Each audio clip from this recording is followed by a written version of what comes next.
Welcome to Twilight Fables, where forgotten tales breathe again. Tonight's story is the first recovered from the Twilight Fables archives, a place where stories never die, but their tellers do.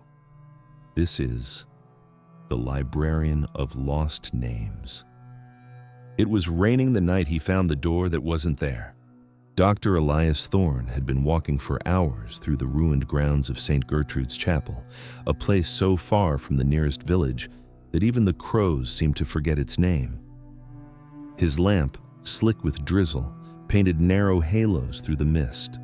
The chapel loomed like a carcass of stone ribs and broken glass, half-eaten by vines. He hadn't meant to find it. He'd been following a rumor, one buried in a footnote of a 17th century codex, about a book that remembers its readers. The rain thickened.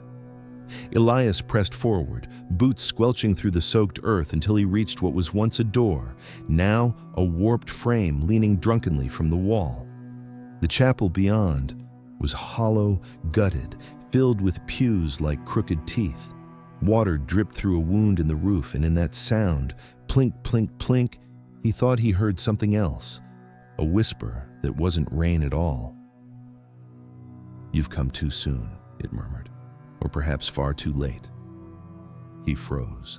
The voice came from nowhere and everywhere. His lamp trembled. The whisper sighed again, brushing the edges of his thoughts. "Do you wish to know where the stories go when the world forgets them?" Elias turned in slow disbelief. Behind the pulpit, where there should have been nothing but shadow, a faint glow pulsed against the wall, like candlelight caught beneath skin. He moved toward it, drawn as if by hunger. The wall was wrong. That was the first thing he noticed. Up close, the stone rippled faintly, as though it were only pretending to be solid. He touched it and felt parchment beneath his fingers, soft and dry. The texture was unsettlingly human. When he pressed harder, the surface sighed and gave way, revealing a seam, a door that wasn't a door. A gust of air exhaled from the gap, smelling faintly of old ink and roses long dead. The light swelled, and before Elias could think to step back, the wall folded open like a page being turned. He found himself facing a staircase that spiraled downward into a dim, endless glow. He descended. The air grew warmer the deeper he went, humming faintly, as though the stone itself breathed. His lamp flickered, then steadied. Shadows danced along the walls, but they weren't shaped like his own.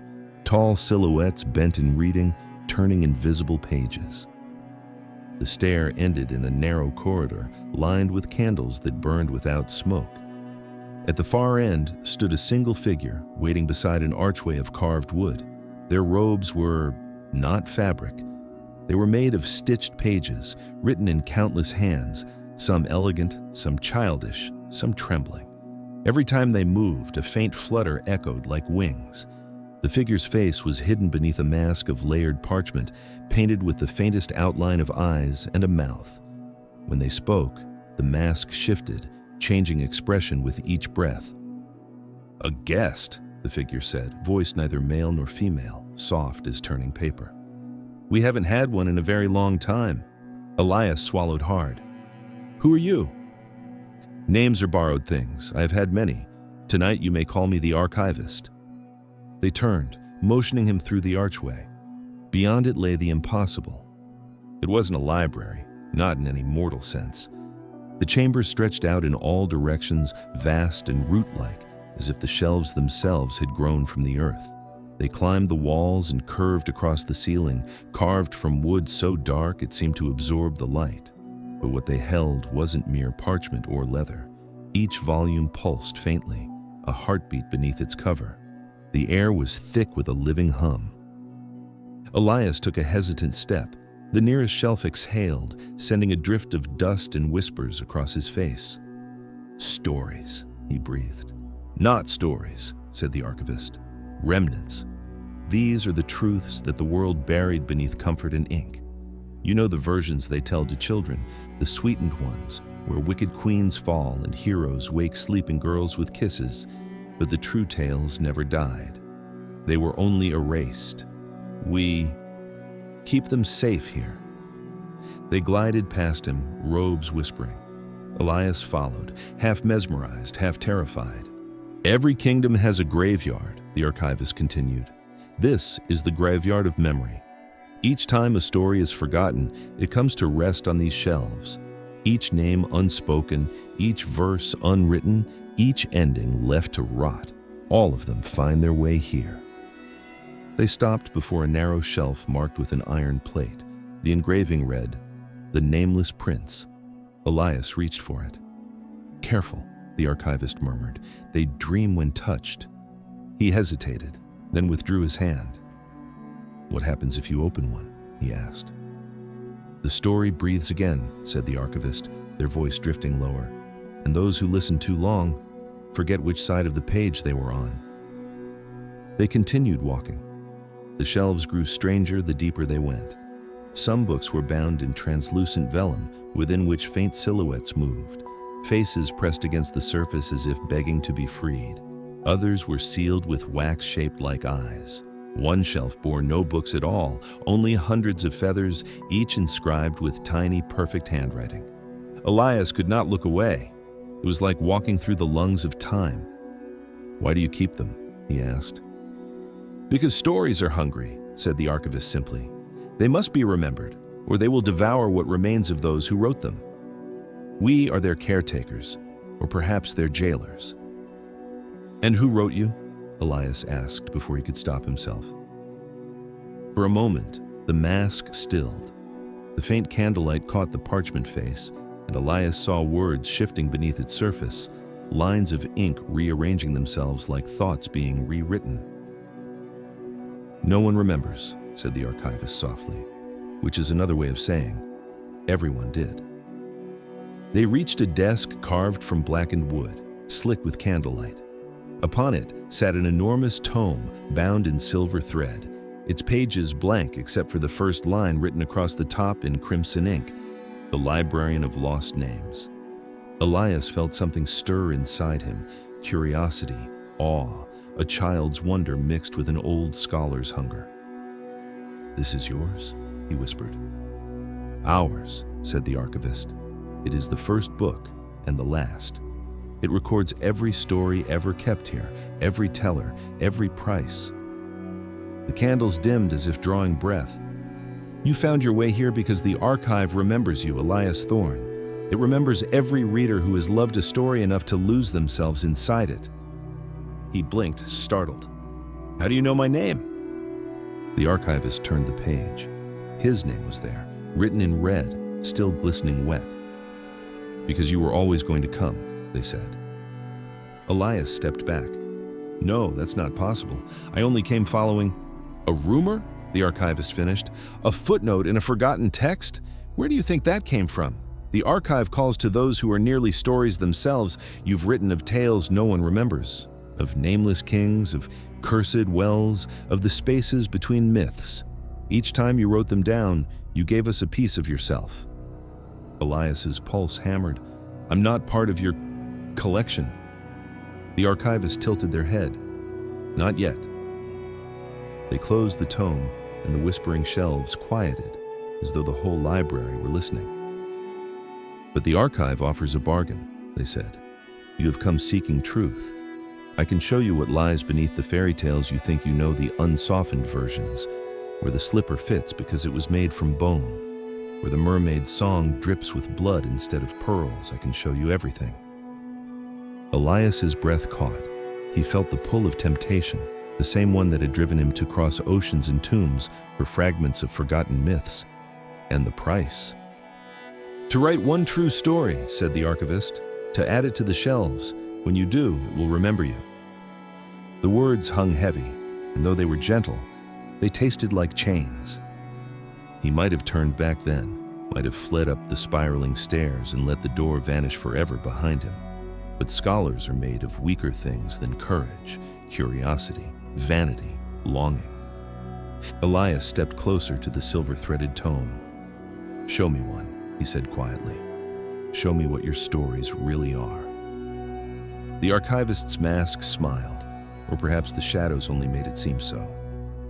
"Then listen, Elias Thorne. Listen and remember what the world chose to forget. They reached toward a shelf overhead.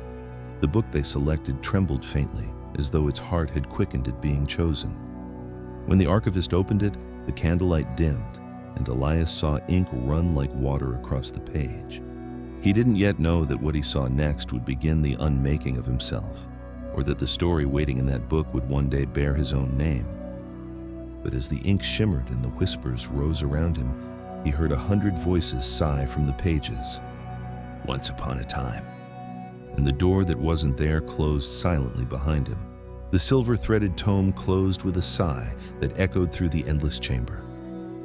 Elias felt a shiver creep along his spine. The air had changed, warmer now, thick with the smell of ink, dust, and something faintly like burning sugar. The archive was alive in a way he hadn't understood at first glance. It breathed, it pulsed. The shelves are not shelves, the archivist said behind him, their voice soft as turning pages. They are spines. They carry every story ever forgotten, and some that were never meant to be found.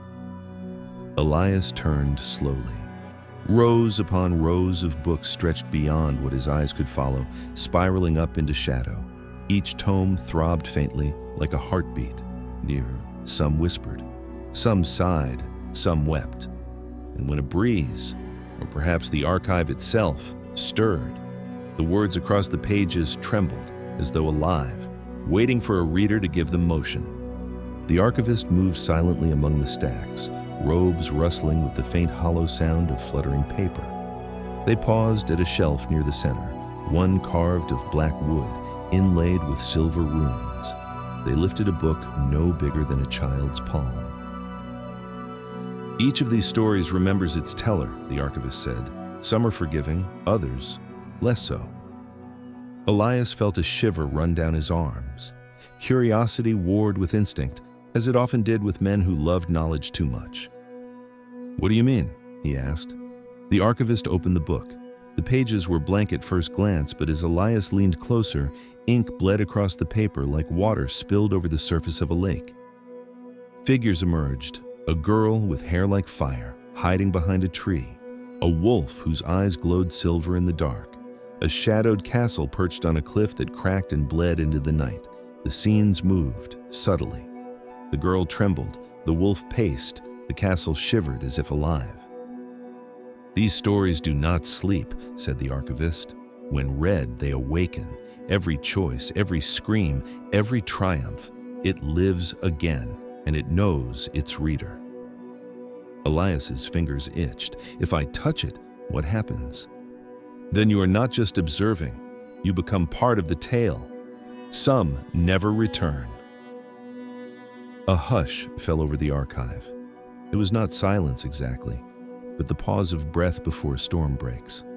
And Elias, drawn as if by invisible chains, reached toward the book. The moment his fingertips brushed the cover, a shock ran up his arm, a pulse of life that was neither his nor the book's alone. Figures stirred more violently on the pages. The girl turned her head and met his gaze. The wolf's growl trembled in the air. The castle's walls rippled like water. Elias stumbled back, heart hammering, but the thrill of the vision, of seeing the story alive, was irresistible. You see, said the archivist, they hunger to be known. Every reader feeds them. Elias tried to speak, but no words came. Instead, he watched as more books stirred around him. A small leather-bound volume shook violently and then toppled from the shelf. It fell open, and a pale hand seemed to reach from its pages, fingers curling as though trying to grasp his. Dangerous, Elias whispered, stepping back. All of them. They're dangerous. The archivist's mask tilted in the faint candlelight, the surface of it shimmering with ink that shifted as if alive. All stories are, they said, even the ones the world forgets. They demand life in exchange for their truth. Elias looked down the endless corridors of the archive. Some shelves leaned, bowing under the weight of stories. Some books hummed, others sang faintly in languages he did not know. Every sound, every movement made his pulse quicken. The archive was not merely a library. It was a breathing organism of narrative, memory, and desire. Then he saw it. A shelf he had not noticed before, deeper than any he'd passed. It was smaller, darker, carved with no runes, bearing no labels. The archivist gestured toward it. "There are stories here no one should read," they said.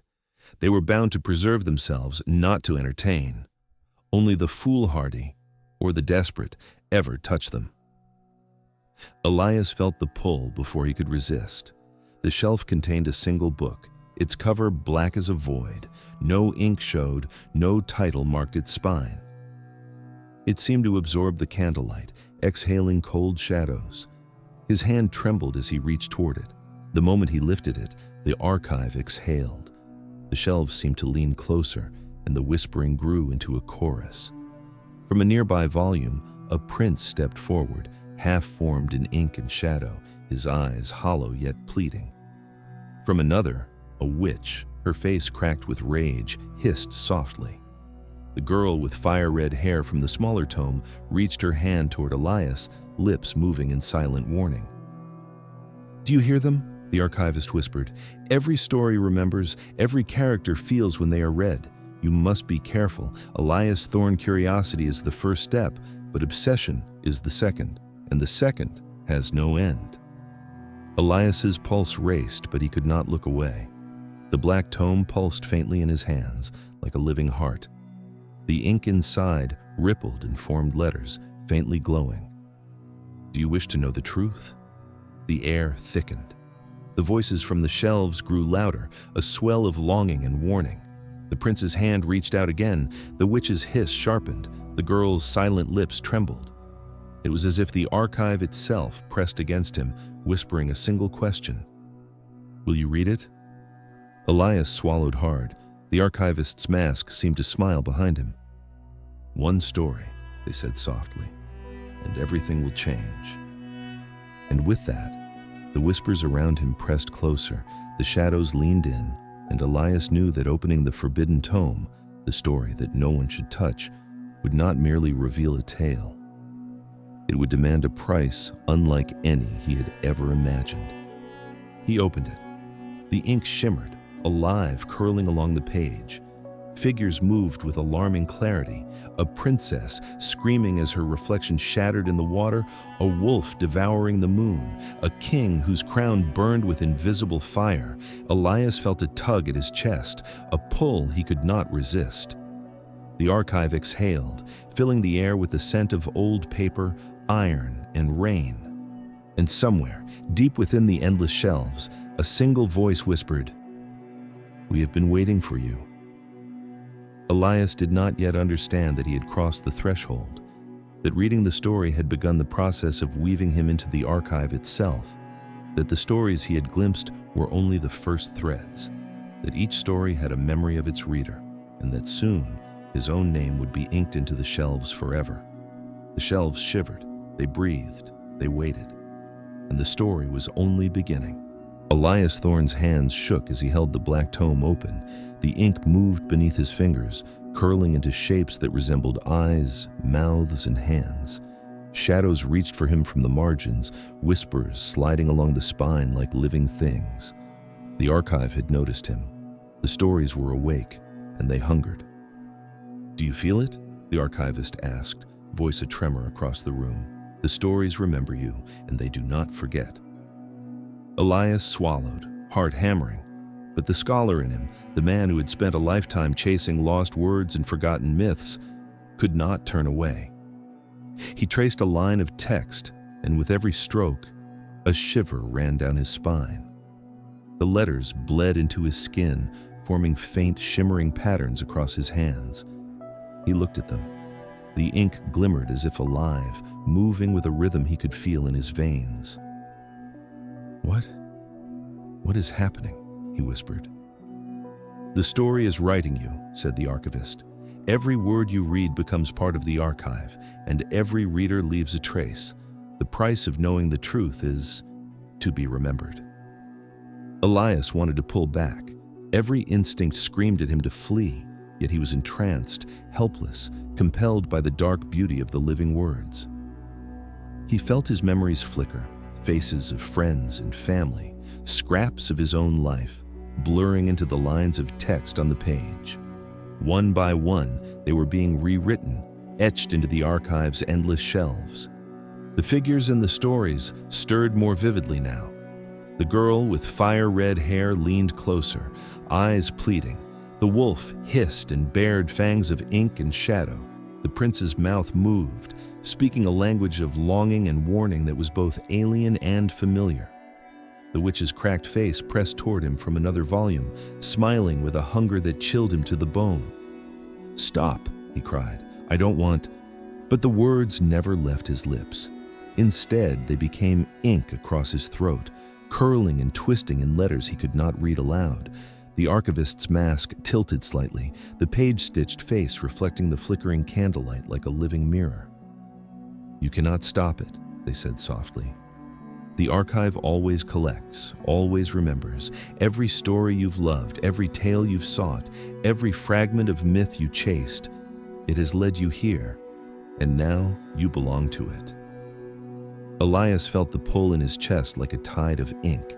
He tried to tear his hands from the black tome, but his fingers fused with the letters, veins of ink crawling up his arms, winding across his shoulders. Panic surged. He screamed, but the sound emerged as whispers that joined the chorus of the archive itself. The shelves shivered. Books trembled as if laughing or sighing. Figures reached from their pages, hands pressing against his skin, merging with the ink that now crawled across him. He felt the weight of centuries of forgotten stories pressing down, eyes in the margins watching him, reading him as much as he read them. "No!" he gasped, and then strangely the word was gone from his mind. Only the archive remained. The archivist stepped closer, robes brushing against trembling volumes, their mask tilted in a smile that was neither cruel nor kind, but inevitable. "You see," the archivist whispered, "every reader becomes a story, and every story desires a teller." Elias felt himself pulled upward, suspended between shelves that bent impossibly, their wood creaking with anticipation. His own reflection shimmered in a pool of ink that had formed beneath the black tome. He could see his features, yet they were unfamiliar, blurred, rewritten, part of something larger, something that had always existed beneath the surface of fairy tales. "It's writing me?" he breathed. "It has been waiting for you," the archivist said, "and now it will remember you forever." The ink surged. It licked along his skin, shaping, reshaping, carving letters and lines into his very being. Memories, identity, voice, all became text, flowing into the archive's endless shelves. He tried to resist, tried to grasp onto himself, but the words were faster, alive, devouring, rewriting, weaving him into their story. He felt his consciousness fragment, splintering across pages, timelines, and tales he had never imagined. He was everywhere and nowhere. The wolf's fur, the princess's scream, the witch's shadow. He was the archive itself, part of its endless remembering. And in the deepest, quietest corner of his mind, he understood the truth. All Twilight Fables were whispered from here. Every fairy tale he had ever known, every dark version, every forgotten fragment, all were echoes of the archive, and now he was one of its echoes too. When the ink settled, the black tome closed softly. The archive exhaled, as though satisfied. The shelves leaned closer, shivering faintly, and on a small, unmarked shelf near the center of the chamber, a new volume had appeared. Its cover was stitched in silver thread, and across its spine, in a hand that seemed to quiver and breathe, Archive 1, the Librarian of Lost Names. The archivist stepped back, robes fluttering. "Welcome home," they whispered. The whispers of the archive returned to a low hum. Figures retreated to their pages, shadows sank back into the margins. And yet, somewhere in the heartbeat of the library, a new voice stirred. Elias Thorne's, woven into the ink, a story that would never end. And from that day forward, every tale told in Twilight Fables, every dark retelling, every story that made you shiver and wonder, began here in the archive of lost names, where stories remember and readers become part of the shelves. The archive breathed, it waited, and it whispered once more, "Come closer. There are more stories to be told."